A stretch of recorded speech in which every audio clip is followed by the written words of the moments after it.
Welcome guys, back with another scope guide, as these are highly requested. This time it's for the 8x scope for the KAR98K and the SKS. A guide made possible only by the help from some of my awesome supporters. I'll also be doing a ballistics comparison between the KAR98K and the SKS, as that was possible with the data gathered in these tests. The 8x scope can't be zeroed, but many, including myself, prefer to use the scope aim points when aiming at longer distances. And comparing the new 8x with the old one, the difference is huge to say the least. The old aim points cannot be transferred to the new scope, so let's find them on the new one. At 100 meters we're at default zeroing range, so the bullet will hit in the center of the scope for both weapons. At 200 meters we need to use the next dot for the KAR98K, and the same goes for the SKS. At 300 meters the KAR98 jumps another dot, but the SKS only jumps half a dot, thereby showing less bullet drop at this range.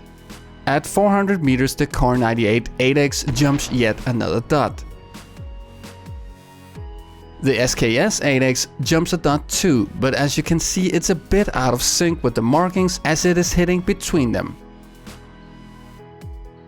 500 meters to our target, the KAR98 8x still works perfectly. This is how it should be. And the 8x aim point for the 500 meter mark is the same on the SKS, 2 dots below the circle. But at 600 meters the KAR98 8x jumps 2 points.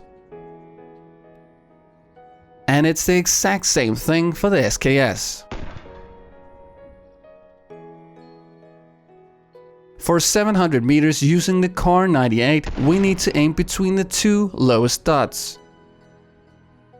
And for the SKS you need to aim below the lowest dot.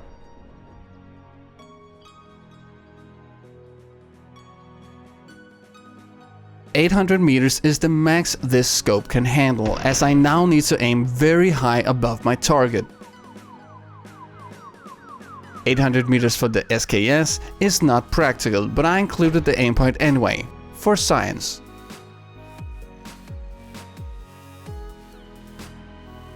Looking at these aim points we can see that some are the same for both weapons, and then we have some where the bullet drop for the SKS is lower, and some where the bullet drop for the SKS is higher.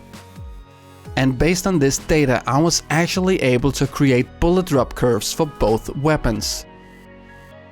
This took a long time to make, but I think it's really cool to see how consistent the bullet drop is on the KAR98K.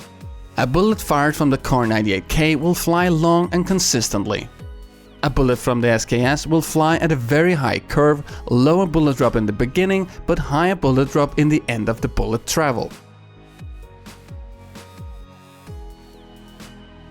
In summary, I can say that the KAR98K 8x aim points makes perfect sense up to 500 meters, and it almost feels like both the 8x and the 4x was designed with the KAR98 in mind. The SKS has less bullet drop than the KAR98 up to 500 meters, but more after 600 meters.